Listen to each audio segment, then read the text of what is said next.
If fat loss feels harder after 50, that does not mean you are broken. What I've seen with women over 50 is that many are trying hard, eating less, second-guessing every meal, pushing themselves to exercise more, and still feeling like their body is not responding the way it used to. If you want to check the tools, meal resources, and support options I recommend, I've linked them below in the description. The truth is, for many women in midlife, the real problem is not a lack of discipline. It is bad advice. Advice that tells you to eat less, move more, count every calorie, ignore your hunger, and somehow force your body into change. But after working with women in this stage of life, one pattern comes up again and again. The women who do best are usually not the ones doing the most extreme things. They are the ones making practical, sustainable changes that support energy, hormones, strength, and consistency. So in this video, I want to walk you through 7 simple steps that can make fat loss after 50 feel much more doable. Not trendy, not punishing, just realistic shifts that can help you feel stronger, steadier, and more like yourself again. Step 1 is to stop undereating and start prioritizing protein. This is a very common pattern in midlife.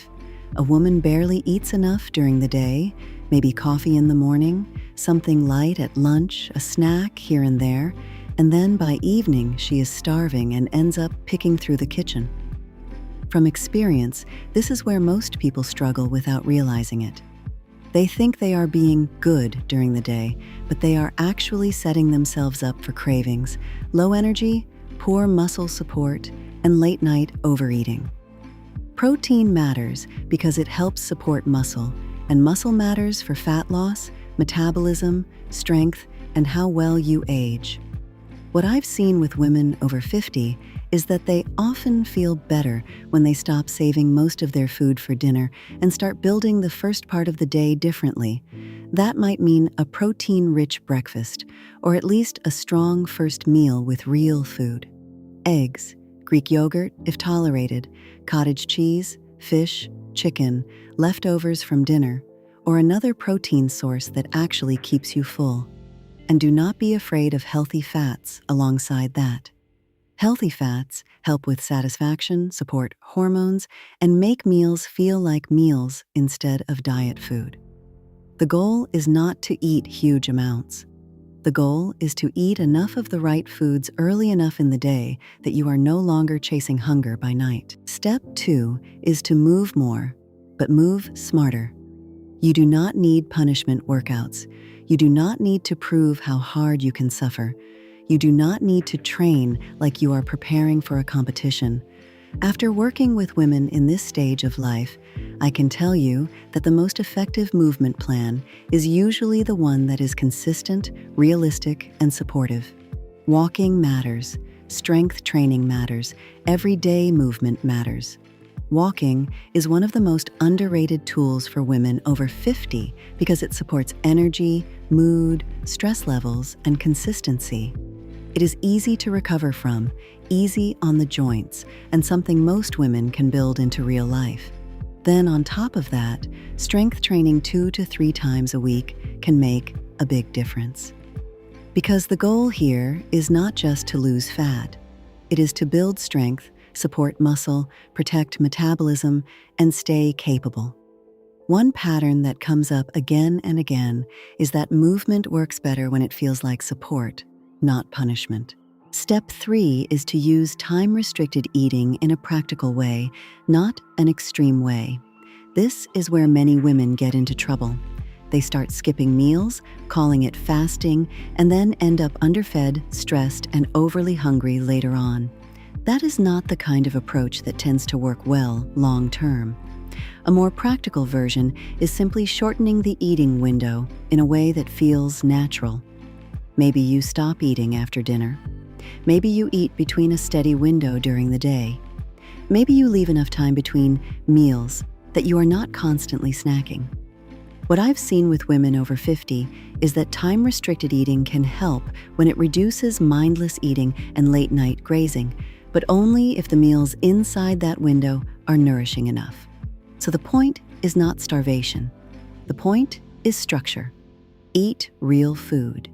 Eat enough. Give your body some breathing room between meals, and let it be something you can actually maintain. Step 4 is to get off the blood sugar roller coaster. This is a major one, especially in midlife. When meals are built around sugar, starch, processed snacks, or quick carbs on their own, many women end up on the same cycle all day. Eat, spike, crash, crave, repeat. And when that happens, hunger feels stronger than it really is. Energy becomes unstable, mood becomes less steady, fat loss becomes harder.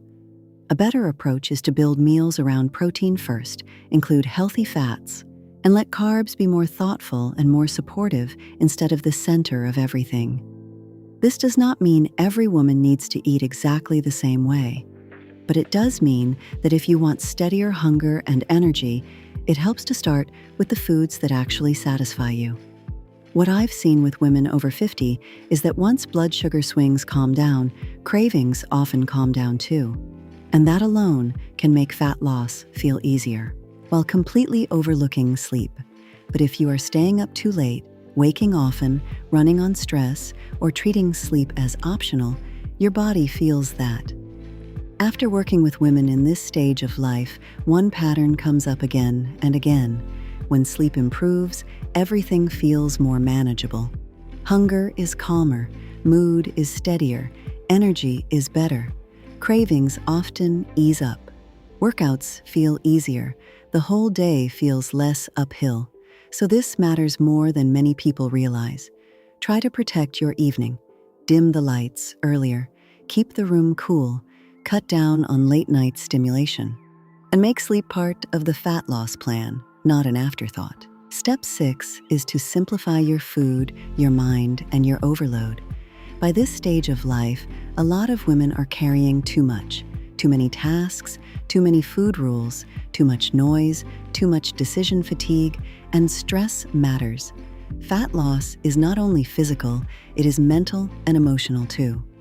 From experience, women often do better when they stop trying to follow complicated plans and start making things simpler. Fewer processed foods, more real ingredients, simpler meals, more routines, less mental clutter around food. This can also mean simplifying your day, saying no more often, protecting your peace, leaving more space for quiet, walking, rest, reflection, journaling, or whatever helps you feel less overloaded. Because a constantly stressed body is not easy to work with. Step 7 is to build muscle and speak to yourself differently. Yes, muscle matters after 50. It matters for metabolism, independence, confidence, posture, mobility, and long-term health. That is why strength training is not just about appearance. It is about capability. But just as important is the way you talk to yourself while you are trying to change. I see so many women over 50 speak to themselves in a way they would never speak to anyone they love. They criticize their body, shame their habits, and act like they have failed because they are not getting instant results. But after working with women in this stage of life, I can tell you this: kindness does not make you complacent. It makes you more consistent. You are much more likely to keep going when you are building yourself up instead of tearing yourself down. So let this be part of your approach too. Get stronger, rest properly, repeat, and stop acting like it is too late, because it is not. So if fat loss after 50 has felt frustrating, here are the 7 reminders I want to leave you with. Stop undereating and prioritize protein. Move more, but move smarter. Use time-restricted eating in a practical way. Get off the blood sugar roller coaster. Prioritize sleep. Simplify your food and your stress. Build muscle and change the way you speak to yourself. Because the real goal here is not punishment. It is nourishment. What I've seen with women over 50 is that the biggest shift often happens when they stop trying to force their body and start supporting it instead. That is when fat loss can begin to feel more sustainable. energy improves, strength returns, confidence grows, and progress starts to feel possible again. If this resonated with you, let me know in the comments which of these 7 steps feels most important for you right now. And if you feel like this approach fits where you are right now, you can check everything linked below. It helps support the channel at no extra cost to you.